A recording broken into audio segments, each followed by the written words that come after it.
So I have a theory, now hear me out, trust me. If you make it through this video, you will either agree with me or you can make fun of me. It's a win-win for you. So I may have solved Golden Freddy, may have solved the Vengeful Spirit, and I have a theory that the Midnight Motorist is about Cassidy and they all tie into one. Disclaimer, these are still theories, so please don't take my word as true. I'm not Scott Gordon. Anyway, so each minigame in FiveNightsAtfreddys 6 seems to focus on Afton's victims, so why would the Midnight Motorist focus on Afton? We've had enough of him skulking around in the shadows, films, books. Enough is enough. It's time for the victims to have a say in things. In FNAF 6, we have two little minigames that are focused on two of Afton's unique victims. Susie, the first MCI, and Charlie, his first proper victim. So if Cassidy is the Vengeful Spirit, they'd be classed as one of Afton's unique victims. And we've seen throughout the franchise for the past 10 years, Golden Freddy is definitely unique. His spirit is unique. But you're right, during the UCN, they do refer to the Vengeful Spirit as he. And as we know, Cassidy is a she, or are they? First point, don't click off. There is a second point coming. Cassidy is a unisex name. It can be for both boy and girl. And in the books, Cassidy is a girl. However, could this be Scott's way of preventing us from being confused between Cassidy Bonnie Spirit and Golden Freddy Cassidy Spirit? Because in every other media, and this is my second point, Golden Freddy's spirit is being a boy. So why would that be any different for the games? It's the one consistent thing across each media except for the games. In the film, we can see that Golden Freddy's spirit is a boy. In the Frights books, we can see the Golden Freddy Spirit is a boy named Kelsey, and in the Silver Eyes trilogy, we can see the Golden Freddy Spirit is a boy named Michael Brooks, and they're all blonde. So again, why would that be different for the games? But I do have to take into account that in the logbook, we do get a supposed look of Cassidy. However, that is based on a description of Cassidy in the fourth closet, who is possessing Bonnie. We also know that artists that work in the FNAF franchise also have their own creative liberties. They sometimes change designs, like Cassidy in the fourth closet doesn't look anything like her description. However, the one thing that has stayed consistent with Golden Freddy is the design of his spirit, and it's always a blonde boy. Scott also chose the name Cassidy, a name that works for both boy and girl.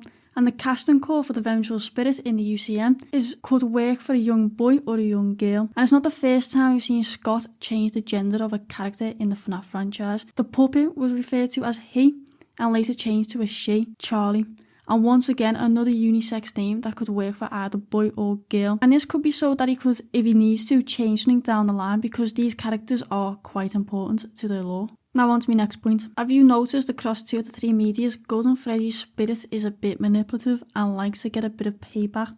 Maybe even vengeful. Anyway, in the new kid, Kelsey, he has blonde hair, and that's key. He's a new kid in the school and seems to be lovely and friendly, and the theme Justice lingers around him. He gives his opinion on what justice is, and he says it's something that removes downs so it doesn't outweigh the ups. And he also mentions how he wants to be a judge, which is really interesting because a judge tends to deliver justice and whatever sentence seems appropriate for that crime. Now, one of the characters that Kelsey seems to get along with says that justice is payback and accidents happen. Well, funnily enough, Devin, who's a bit of a deranged kid and not the nicest person in the world, if I'm going to be honest, leads Kelsey and another friend to Freddy's, a location that is abandoned, and convinces Kelsey to try on the Springlock yellow Freddy suit, which results in Kelsey becoming basically a shish kebab inside the Golden Freddy. Devin then admits that this was all part of his plan. He was going to trap Kelsey as payback, and he actually knew the suit was going to do that because he injured his hand previously when he tried on the suit himself. Basically, he got a bit jealous. And like the good friend Devin is,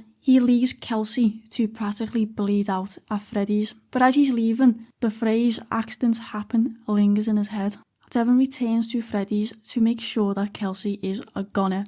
However, when he reaches inside the suit, the mouth of the suit traps his arm, and then it lets go and starts sucking him in. As Devin is getting sucked in, you can see that there's another body inside that suit with black hair. However, somewhere else in the franchise, Kelsey turns up at a school. Yeah, Kelsey's not dead, and introduces himself as the new kid to a bunch of kids who are being bullies, and then he leads them back to the abandoned Freddy's. The next characterization of Golden Freddy's spirit is in the film. The Golden Freddy spirit in the film is very manipulative and delivers his own sort of justice. And you're probably thinking, what do you mean he hasn't? Well, in the film we see that Golden Freddy's spirit offers Garrett for Abby to Mike. Then Mike realizes what that means, but it's too late. He's already made a deal with the Golden Freddy spirit. Now, this could be seen as the Golden Freddy spirit being the judge and delivering his twisted idea of justice and accidents happen. Now, I just want to quickly say, I know that Mike isn't intentionally abandoning Abby and neglecting her. We know that he loves her very much. However, he's overconsumed by finding out what happened to Garrett, and it's caused him to unintentionally abandon and neglect Abby and forget about her safety to the point he keeps putting her in danger. Throughout the film, we see that Mike is still constantly troubled by Garrett's disappearance. He needs answers, evidently and obviously. However, in the process, he is abandoning and putting Abby in danger. He leaves her with a babysitter, then brings her along to Freddy's, risking her life. He then brings her back to Freddy's because he wants answers from the kids inside the suits, and he is using Abby for that, exposing her to more danger. And it's actually Vanessa who's more concerned about her safety. That's because she knows the full risk of Freddy's. Then he tries to give up custody of Abby and tries to give it to Aunt Jane, even though he knows her intentions is not positive and she's quite an awful person. And he does this without a second thought,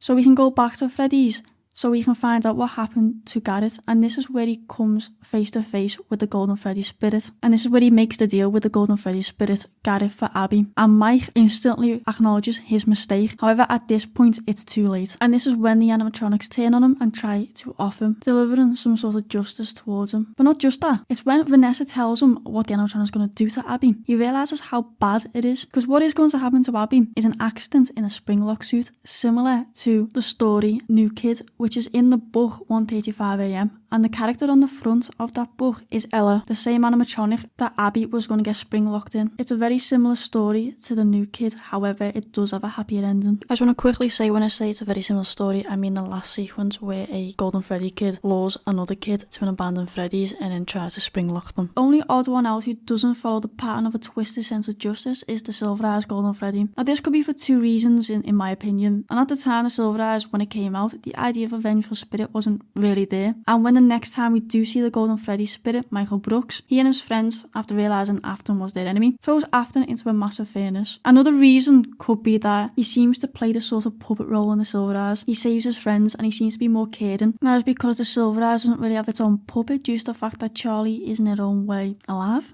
She's a robot basically. But yeah, this sort of kind of weakens me point. It's a bit wibbly wobbly. I could make the scapegoat of that in a sense. He does deliver justice as he, throws Afton into a giant furnace.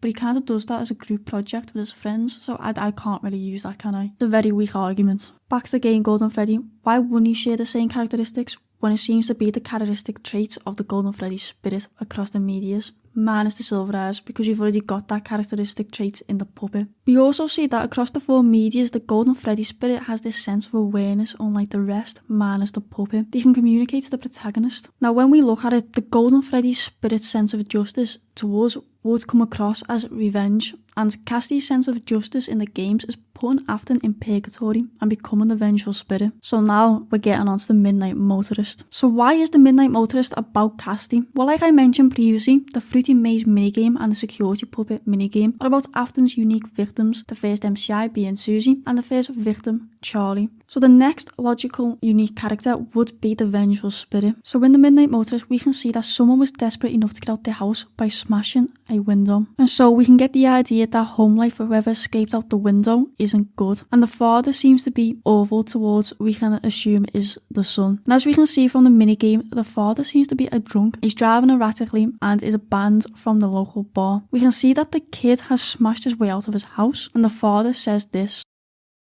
We can assume that the place he's talking about is Freddy's. Now in FNAF 3, we have a minigame called the Happiest Day. And at the centre of it, we have the Golden Freddy spirit. People have theorised that it's because the MCI happened at the Golden Freddy's kids' party. But what if it wasn't his party, but instead it was someone else's party? He's escaped to Freddy's to escape his horrible home life and gone to his happy place, what would be where he spends his happiest days. However, this time he's in the wrong place at the wrong time and is struck down by Afton. Why he's set aside from the other MCI, why he's unique, he's the vengeful spirit. He has a horrible home life with what seems to be a horrible dad, and he's being offed in his happy place, his happiest day, and now he's left to deliver his own sort of twisted justice. He is now the judge. Minigame we see the Mustard Man in is called Midnight Motorist, and then Later That Night. Now, Later That Night could be referring to Later That Night of the MCI. The drunken dad isn't going to know what happened at Freddy's, neither is the person sitting in the chair. They just think he's locked himself in his room. They don't realise what's actually happened until it's too late. But anyway, that's my theory on Golden Freddy,